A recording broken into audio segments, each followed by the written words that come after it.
So you're thinking of becoming a real estate agent. In this video, I wanted to go over step-by-step how to sign up to become a real estate agent, but also talk about what I would do different over the past 5 years as a real estate agent, what I would do starting out, where I would go broker-wise, and how to break into your local market. So let's go into detail about how to get your real estate license first. Then at the end of the video, I'll go over what I would change and what I would do right now if I were trying or thinking about getting my real estate license and breaking into the industry.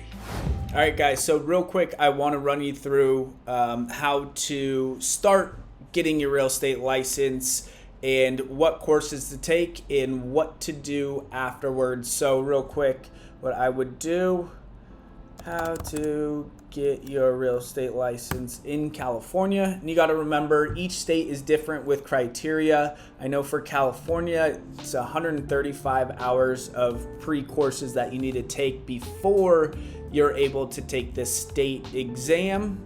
Let's see if I can find. Okay, so this was the class that I actually took when I was getting my real estate license. So this is completely online. You need to be 18 years old to be able to obtain your real estate license, 135 hours of pre-licensing education, and you need to get a live scan done, which is fingerprints and a background check, and you need to pass the state license with a 70% or higher. And for those of you who have tried to take your state license and have failed, or you're nervous to take it, I actually failed mine 3 times, and I know a number of top real estate agents in Orange County that have failed their license probably 6 times, and now they're making millions of dollars. So if you fail the first time, don't give up and continue to try. But it's important to note that every time you do fail the exam, it costs another $60 to retake the exam. So you want to keep that into consideration. So let's see how much the courses are these days, so you can get a gauge on how much money you need to actually get your real estate license. And I know that you can't finish this course within 18 days, but the good news is that you can finish it within 20 days, 19 days if you wanted to. So within a month, you're able to sign up for your state test if you pass this course. Let's see what they are offering us. So you can do this class for as little as $103 or as much as $359. You can go through the packages and see what you want to do. If I were you and you're not a great test taker like me, then I would sign up for the exam preparation plus. Let's see if they give you a refresher course. So this, they have a pass or don't pay guarantee, which is kind of nice. But you want to make sure that you are doing a refresher course probably a week before you're going to take your exam. And what it is I think it's 8 hours in person, and they go over exactly what's going to be on the test, or basically pretty dang close to what's going to be on the test, which helps you kind of sort through all the hoopla that you're going to learn. You're going to learn a lot of things that aren't necessary to become a real estate license, just to be honest with you. A realtor, and you'll never remember what is on these tests. So it's just getting through the test. But as you can see, $103 to $359. It's going to cost you roughly $40 to get a live scan. So once you get your live scan, you're going to want to submit it to the California Association of Realtors. And not only that, you're going to have to pay to sign up to be a part of California Association of Realtors, and NAR, which is the National Association of Realtors. So let's see how much that costs real quick, so you guys can get a quick gauge on how much does it cost to. There we go. So roughly it's going to be $150 to sign up for California Association of Realtors. Again, every state's different. Every state has a different criteria, but for this purpose, we'll just go over California and you can get a rough cost. So right there, $150 we'll say we paid $359 for the courses, and now we have to become a part of National Association of Realtors. Here we go. Okay, so we'll call it $150 for 2022. I'm sure that will go up in 2023.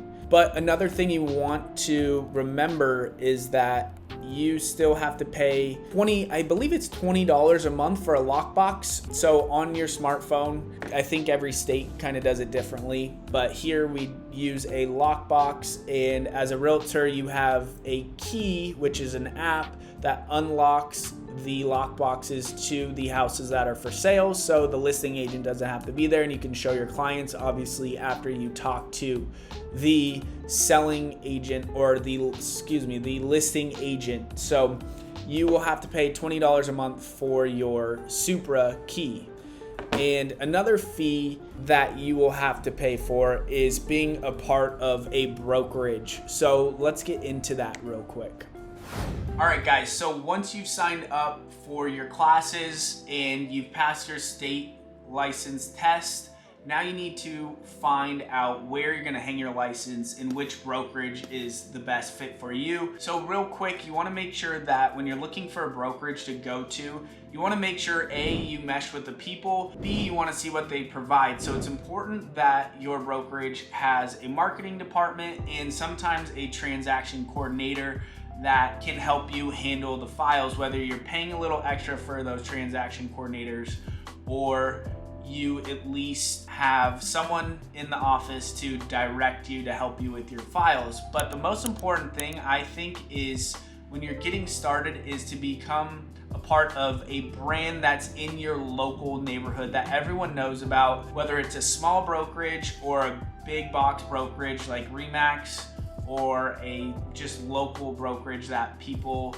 like and respect, then you want to be a part of it. But one thing I would say is that if you can become a part of a team at first, or you can find someone in your office that is a top real estate agent and ask them to be their assistant for about a year free of pay. If you can do that, then I would highly recommend that, because that's going to give you insight into the business and see how this top realtor works, performs, how he or she talks to people, and you can basically mimic exactly what they do once you're on your own. So this business, a lot of people call it R&D. It's rip off and duplicate, whether it's from marketing or how people go about their open houses and everything. So it's important to see what the top producers are doing in your office. So once you pick out where you're gonna hang your license, you want to make sure that you have also gone over your split with your broker. So what that means is that if you are doing a transaction, you're going to have to give back to your broker a certain percent of what you're making. So let's just say you're on a 80-20 split, which is a really good split because your broker is taking responsibility for you.